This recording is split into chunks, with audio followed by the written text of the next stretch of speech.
Hey everybody, Pepper here, and today we're going to be talking about one of my favorite Jane Austen novels because it has one of my favorite romance tropes.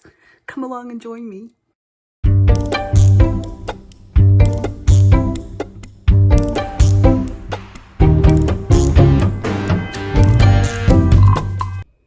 Hey everybody, so glad to have you with me today. I have on my heart sunglasses for those who celebrate 4th of July. They are in red, white, and blue, so I'm still wearing those today, and we are going to talk about one of my all-time favorite Jane Austen books, which also is interpreted in various movies, as most Jane Austen books are, and why I love that one. And here's one of the main reasons, besides the hero, who is my favorite Jane Austen hero. One of the main reasons is because it uses a romance trope that I adore. And I can't wait to hear what you guys think about this particular trope. One of my favorite tropes is friends to more, or friends to lovers, some people call it.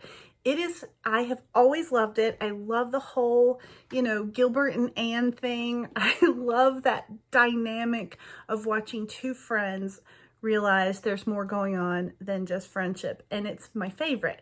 So one of my all-time favorites, maybe my top Jane Austen book, is, without a doubt, Emma. Emma is at the top. Now, partially because I adore Mr. Knightley. We'll talk about that in a minute. But also because I think Jane Austen did a phenomenal job in creating a character growth arc. Emma's growth in this book is amazing. I love watching it happen. I really enjoy various cinematic iterations of Emma. I can find something to like in all of them. The newest one was a little harder because they wounded the character of Mr. Knightley way too much. He was not funny at all. And Mr. Knightley has a great sense of humor, which is another reason I love him. And so but I did love in the new movie, I did love the friendship between Harriet and Emma. I thought it was so well done. I love the cinematography in that version, and the costuming was phenomenal. So those are things I did really enjoy in that version of Emma. I did like how they show Emma's character arc too, which was very good on that movie. But my favorite version of all time for video versions of Emma is this version of Emma. It is so good. It really is close to the book, and I love that you get to see the banter between Emma and Knightley, that you get to see the friendship, how they care about each other, and that slow growing arc of Emma's from going from this pretty selfish, it seems like she's shallow, pretty selfish young lady, into realizing that there's so much more to life and love and being involved in a community than just her. And so I love that story. I think one of the main reasons why I love Emma is because of Mr. Knightley, that we get this hero who is intelligent, who is kind, who has all the classics that Mr. Darcy has as far as being a gentleman and all this sort of stuff. But we get inside of his head a little more, and we get a sense of humor. A sense of humor is vital for me in reading romances. So I love seeing it when it sneaks out or when it's overt. I just love a sense of humor. So that is one of the reasons why Emma is my favorite. Mr. Knightley, the amazing character growth, and then the friends to more romance trope. I just adore it. I love watching it. Now, as in all of Jane Austen's books, we get our quirky side characters, which are really fun to read about. And of course, I think one of my favorite quirky side characters from Emma, I love Harriet. Mrs. Bates is hilarious. Mr. Elton and his wife. I mean, you just have a whole bunch of characters to loathe, to like, and to laugh about. So that is pretty much classic Jane Austen. Now, we'll talk another time about some of my other favorite Jane Austen books. I don't really go with the majority on Mr. Darcy Love. I do like Mr. Darcy, but he's not my favorite. He's not even my second favorite.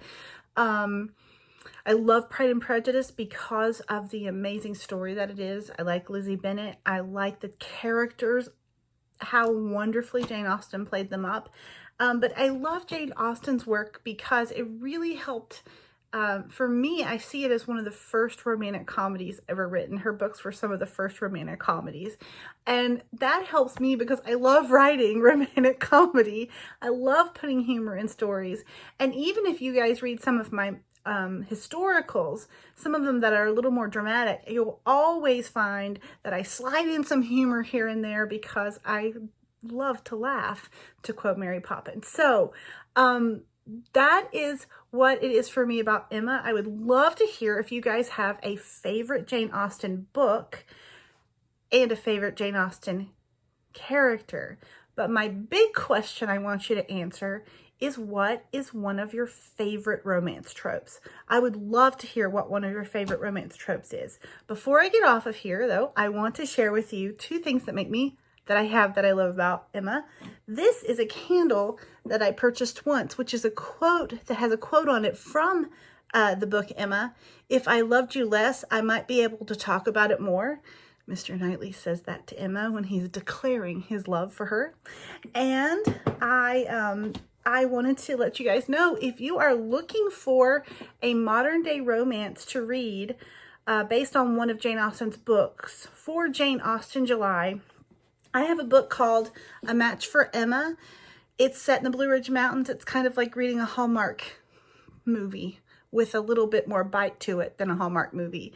So A Match for Emma is based on the story, Jane Austen book Emma. It's influenced by, it's not a retelling, but it's strongly influenced by Jane Austen's book Emma. And I am still reading this book, Emma of 83rd Street. I'm still reading it. I love how they're presenting Darcy so far.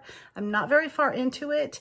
For those of you who are sensitive to certain things in books, this one does have cursing in it, and I don't know the spice level yet. I haven't seen anything so far that's been like, but there are little warnings that might be coming.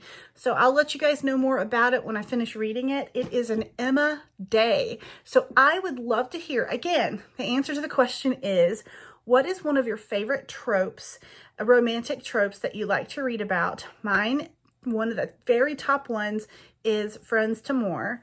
And is there a book that you've read that you really think captures that Friends to More romance? This one, I loved writing their friendship into romance. It was so much fun, and I'd love to hear from you guys. Thanks so much, and have a fantastic day.